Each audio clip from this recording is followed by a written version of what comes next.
To tell a lie if you think I'm going down there tonight. I know out of the bed tonight. You want me bend down. I know down by your way tonight. Want me put my face. I know wind down tonight. And dirty my wife. I know what is your get tonight. Flow is so unclean. I not going down there tonight. I'm not going. I not going down there tonight. I'm not going. I not going down there tonight. Not tonight. I not going down there tonight. Not tonight. I not going down there tonight. I'm not going. I not going down there tonight. I'm not going. I not going down there tonight. No. Listen all day, every day on your favorite streaming platform. The clean, fresh sound. Activated Mornings on WEFM 99.9 is on now.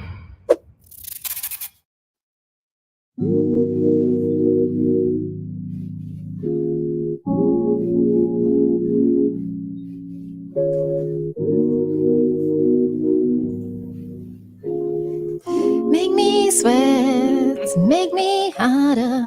Yeah, this intro just real too slow for me, boy. All right, there we go.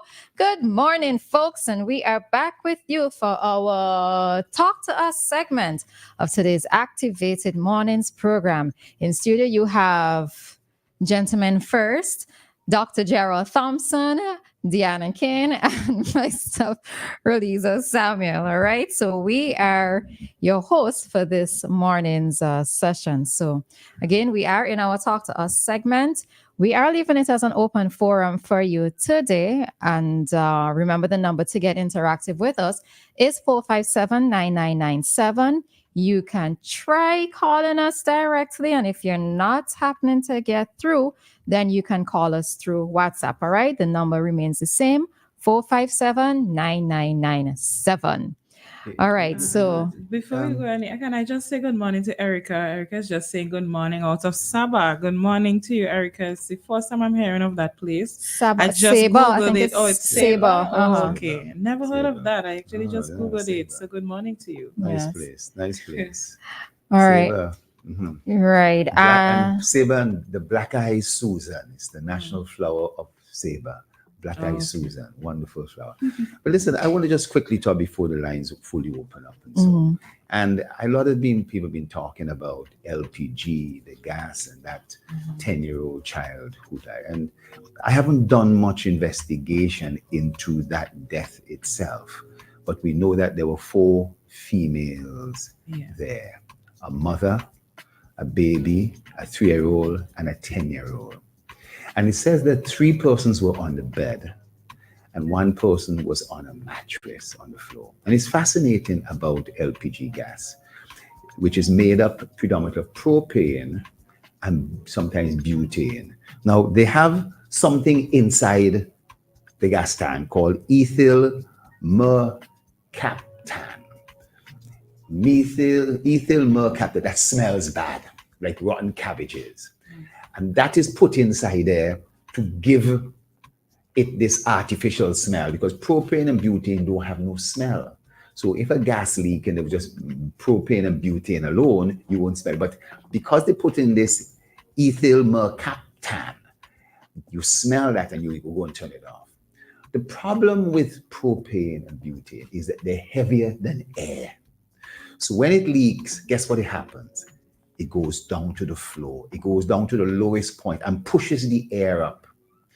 Point I'm making, if somebody's on a bunk bed, the persons who are on the top of the bunk bed will be still getting air, whereas the person on the bottom of the bunk, the bottom of a bunk bed, will be now experiencing the propane and the butane gas. Whereas somebody who's on the floor, on a mattress, they will certainly get the thing. So people have asked, how comes the 10-year-old maybe? I suspect the 10-year-old may have been on the mattress, and the baby and the 3-year-old would have been on the bed with the mother. And therefore, the amount of gas that was being released got the child or the person who's on the mattress first. Now, I don't have all the evidence, but this sounds plausible. And I think over a period of time, somebody could clarify that might have been the case.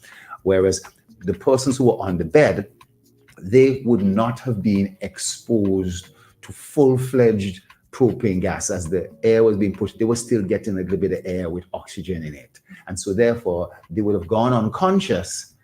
But by the time the ambulance came, by giving them oxygen, they were able to then recover. Whereas the 10-year-old, if there was a 10-year-old who was on the mattress, that child would have been fully immersed in the propane gas with no air, with no oxygen. And that's probably how death would have occurred. I just wanted to mention this because it's important that people who sleep in the basement, as opposed to people who sleep in an attic or people who sleep higher up, if there are gas leaks, which takes place, clearly all the tips that you all mentioned about turning off the gas and all these sort of things are now important. But if it does occur, sadly, it's the person closest to the floor who's likely to be the person to perish. That's what we want to mention. Okay. Not a problem. Thanks for that, Doc. Thank you for that. Yeah. All right. All right. So we have the phone lines open.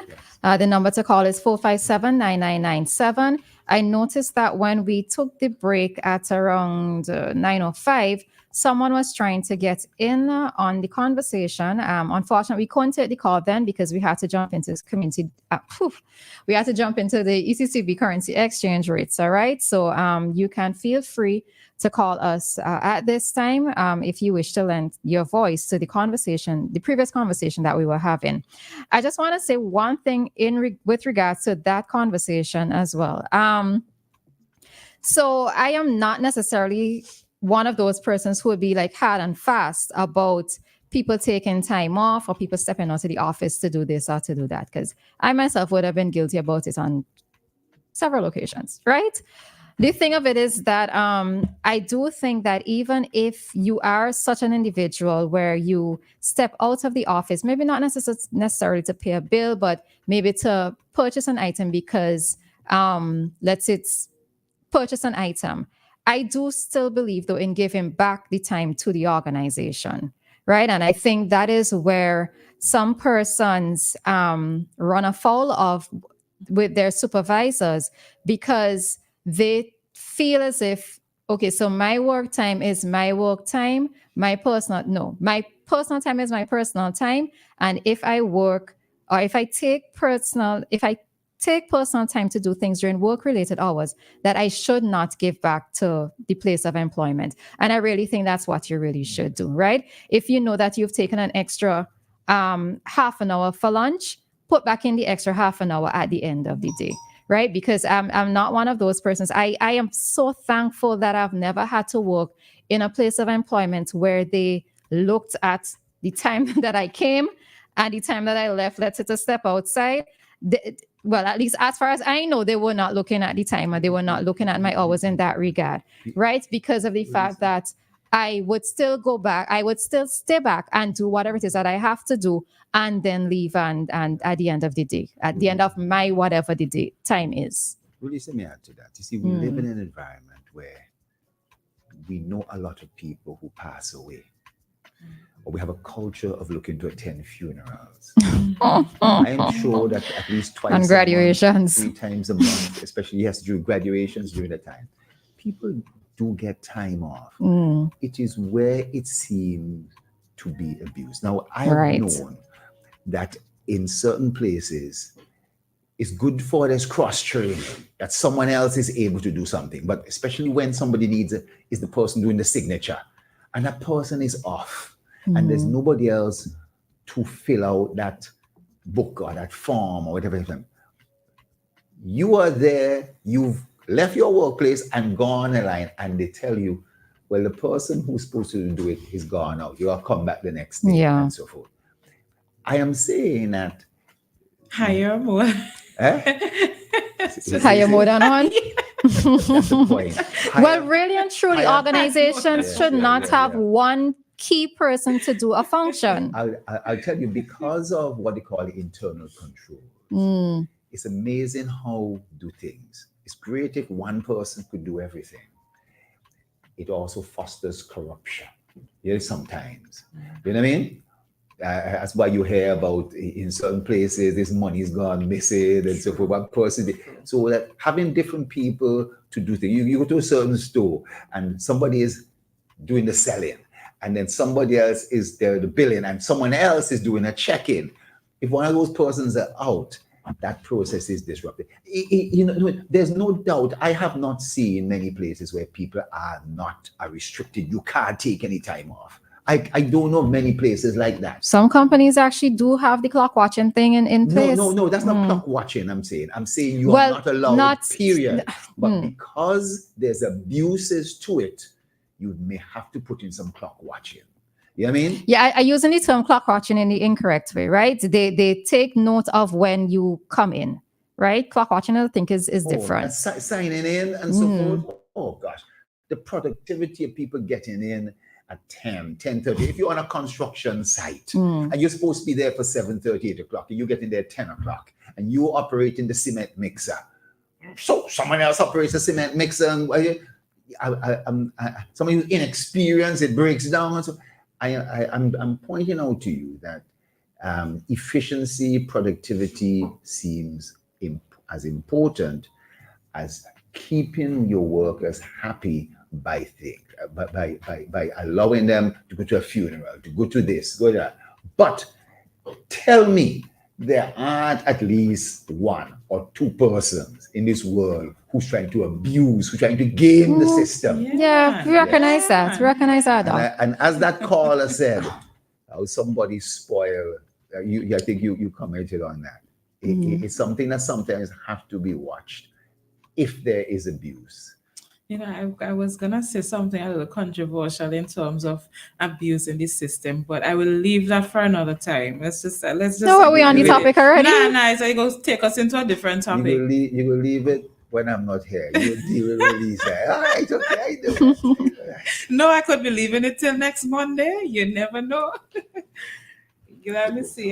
Someone says some people sign in 8 o'clock, leave to do whatever, come back and say 1 hour later, and they expect to be paid for the whole day. All right. Another one says to the doctor, so it's for you. It was first cousin Uncle Fred and then second cousin Uncle Fred that died. Hence, there were 2 funerals I had to attend in the week. Yeah, that's the thing with us and this attending a funeral. And even in that case too, I don't know, boy. The day when I become an employer, I don't know how it is I'm going to deal with these type of situations, because when you become an employer. When I become an employer, right? Because am I going to need to ask, is it everybody's funeral you're going to be attending? Right? You know is it going to be a situation where it's family members only? These kind of things. Or how close do you need to be? Village, okay? I would go to a funeral. Hi, Jeff. Morning. Good morning, Doc and his angels. Morning. Roleza, very good work ethic you have there, that you will give back. If you take half an hour off, you will give back your time. I really and truly believe that. And that mentioned in the construction field, which I worked there for 33 and a half years. If I cannot make it to work, I will call and let them know if I'm late. If I cannot go to work, say the next day or whenever, like I have a doctor appointment or something, I will always let them know in advance, and I will not be able to make it tomorrow or whatever. If I get to work late, I will try and make my time up if necessary. But most of the time in the construction field, sometimes they don't let you make the time. If you finish work at XYZ and you leave, they don't really, unless you do it often. Most of the times, I will do what I have to do. I never want to say rush to go home if it's finish work at 3 o'clock. I don't want to be the first one out the gate. I will step back. I will do what I have to do. And what's Jeff, you don't need to do this and do that. I believe in that. when they did my retirement, they took me to the bar and etc. And I made a speech and I said to the guys, look, do the boss a favor. If you cannot make it to work, please call them and let them know because they will have to find someone to replace you. And sometimes that person might not be available for your job because, like I say, I'm in the construction field. We have maybe about 10 jobs going. They might have to take a person from maybe 5 miles away to come and replace you. You know, and that's hard. That's like you're working a gang. Now they got to you miss him from that particular gang. You have an important part to play. Now they have to find somebody to do it. And if you don't let them know in time, they cannot replace you. So, you know, your work ethic is very, very good, Roleza. Keep it up. Okay, this week we were a celebrity this week, man. I don't know where what's the name there? Got it from about Vincentian. When you travel, you don't get welcomed by Vincentian. I don't know where he traveled to. Maybe just in the Caribbean. But we have gone many places. Queens probably tell you the same. They go on cruises. You meet the Vincentian. They're happy to see you. They will greet you. I used to get hard copies of the Searchlight and I think it was the news, and I would take it with me anyway. I went to a cruise ship and met several Vincentian Royal Caribbean, and they were glad to get the Vincentian paper. So I don't know what he said about Vincentian, want to see Vincentian. This week it was Belize Independent 43rd Independence, and we went. I was the only Vincentian there, and they had a raffle. So I won the raffle while they find this bottle of Belize rum. And when I went up, the guy asked me my name. And the first time I said, I'm Vincy. He said, what? Vincy? And for the whole night of DJ was Vincy all night. I was the only Vincy there. And then they had the finish after celebration the party yesterday. We went again party. And soon as you see me, you know, I had on my Vincy shirt. Because anything I go to West Caribbean, I have a Vincentian shirt. So I had one of those common shirt from Birmingham that my cousin brought for me. And he looked up and he said, Vincy. I said, this Vincy. He said, but your shirt look like a Barbadian shirt with the colors. I said, it's close, but in the back is Vincentian. And all the yesterday again, he played music, Vincy. So that's the way, man. I like to go and be like ambassador of St. Vincent and the Grenadines. All right, so Doc and the Angels, have a great week. Yeah. All right. You as well. Thank you. All right. All right. And all right. So we have an Hi, caller. Good morning. Hi, caller. Morning. Hello. Morning. Yeah, morning. How is my Roleza? Your release is just fine. And how is my Dave? How is my Dave? Yeah, well, if I tell you the truth, it'll take too long, but it's good when I hear your voice. At least that helps. And Dianna, good morning. Good morning. She sounds so far away. Oh, And you sorry. have- Good and you have morning, my, Mr. Roberts. Good morning. All right, well, that sounds better. And you have the, what should I call him? Anyhow, I'll call Your him, pick him up friend. Your this morning, friend. you know. Doc is your friend. Yeah. Well, I don't want to have no enemies, you know, but I can't help that.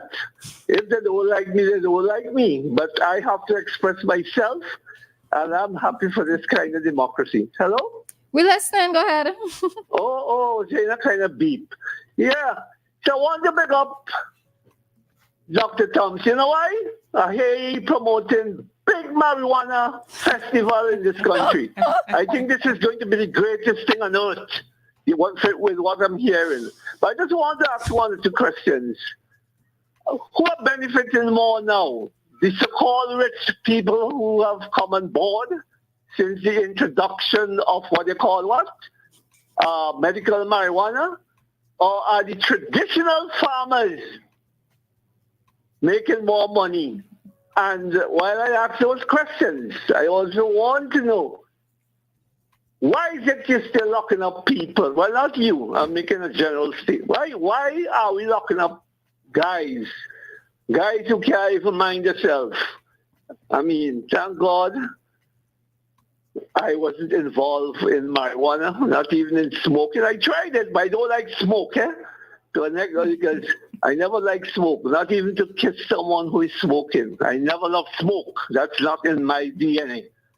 But I'm happy to know how can I forget? I think Dr. Thompson deserves his rewards that he's getting now, because I can't forget when he went and bailed a marijuana farmer in his constituency when he was MP, and the Prime Minister had him come at the press conference to apologize to the nation. So I think you deserve it, eh? Even though I'm not going to get anything, personal, right? But congrats, and that's my saying. Thank you. Dave, why does it sound laced with sarcasm? What happened, Dave? God. He gone? All right, Doc. You know, some Actually, I don't persons, know where the, some I don't know where the persons, thing go. I can't see. some persons would say, Red button. That's okay. Now we come back. some Alright. persons would say, don't comment or don't even respond and so forth today. As you say, it may be taken from release, you interpret it as laced with sarcasm. But I want to tell you that throughout my medical career, I've been very concerned about several other type of drugs, alcohol. I don't think people realize how much people die from alcohol in all its forms, whether it's cirrhosis of the liver, whether it's kidney problems. Alcohol is one of the big inducers of cancer, even breast cancer. And we worship alcohol. I can imagine Dave must be an individual who is embidding his alcohol and celebrating that. As he said, he never indulged in cannabis. Instead, he must have indulged in some other toxic form of rum or something. So if I could say that, and let me push back a little sarcasm. But I think that I'm coming on to this program. We will release it and so soon, and we'll be talking about the Medicinal Cannabis Festival and the medical benefits. And that's what I'm focused on. As I said in the program, I used to write a lot of fentanyl, a drug that helps with pain. Many of you won't know it's very expensive, but We've heard of it. We've heard of it. in the United States, it's available to insurance, and then they found out it was toxic. So that last year, 106,000 people died of fentanyl. You heard me say that yesterday. 106,000. The population of St. Vincent died. You don't see people really dying from cannabis. But I think these are things, these misconceptions people need to get, because cannabis certainly does have a bad name. And in creating an industry, it takes certainly some time. At this point in time, nobody is being arrested for a spliff or so. Those are bygone days. I'm not saying somebody who has 100 pounds, a truckload of cannabis, and so looking to traffic it and ship it overseas isn't going to be held in some way. I mean, Dave is saying, allow that. But these things, I'm sure, are going to come out with further discussion, this opportunity for some good questions to be asked and for proper, accurate, honest answers to be given. And I would love to see us set up that particular program, Roleza and Dianna. And we'll probably, I'll get my team and so forth to arrange that, and we'll see how it goes. All right. But coming on to the end that they said, is there some truth in that? I'm not even trying to be truction here. Just about you had stood bail for somebody and had to come and apologize. What's that about? Yes. As a matter of fact, I was a representative. As you know, I was a representative. There was one of my constituents who was a mechanic, and the police came. It was in Rosebank, and they found some cannabis there. And yes, I basically would have gone because they couldn't find anybody to be within the lockup for about a day and a half, 2 days, crying. His family came to me, and I tried to bail him out. It may have been an error, but I was the person. Premise didn't force me.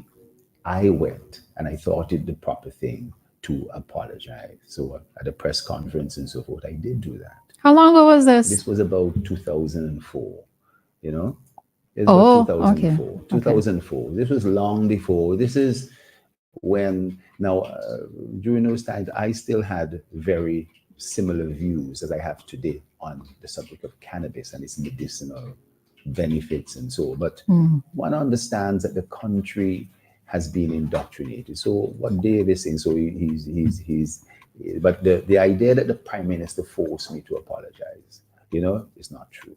You know what I mean? I basically would have come forward, but I could understand that onlookers like Dave would have gotten Perceived it as such. would have wanted to perceive it as such, even though this has come up many times before. It was brought up so many times before. I've never heard it. I've never heard of it. So okay. Well, there are lots of things that have taken place in my life that and a lot of I'm sure taking place in your life I would not have heard before. And Point. Things come out in that particular way. But in all transparency, it's important to be forthright and to talk about these things and to put things in particular. If persons feel ill of me, right, and people feel bad about me, you're not the only ones. All right. Join the line. No, don't join the Pick line. a number. No, pick a number. No, I don't think a number. Say, that is going to happen. It's inevitable. No, listen. I've lived in England. I've lived briefly in Canada.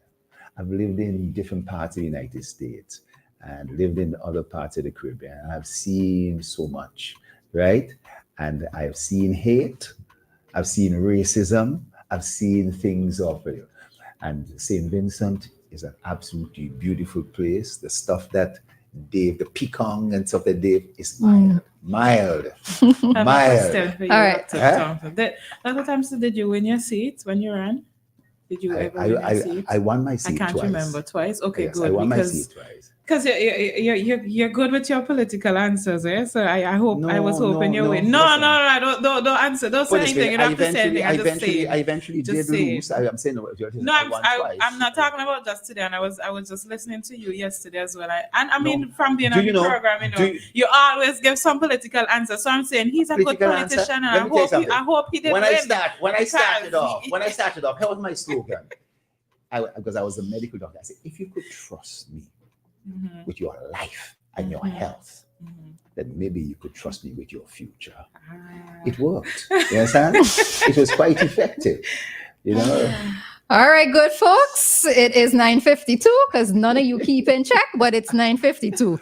All right. So yeah, already this morning flew. No, Tim, we ain't blaming Dave. I'm only kidding. I'm kidding. Yeah. Back at him. Boy, these Monday mornings. Anyhow, so you all don't get this on a Tuesday, or Wednesday, or Thursday? No, it goes. No, it's a little extra spicy. Remember we had you here, and you full of vibes. You're full of vibes. Maybe you need to put in another day with us. Huh? But I'm a busy guy. Monday and Friday. I'm a busy guy. Start and end the week with us. You really like me, Dianna, but come on. You're trying things you know it can't happen. All right, so we had to jump out, guys, at this time, and because we still have community deadline to bring to you. All right, so do your official sign outs. Do your official sign out, Doc. I'll be back. All right, Arnold. We'll see you next week, Arnold. All right, so take care, Doc, and see you next week. And at this point, we are going to jump out and bring to you today's community date.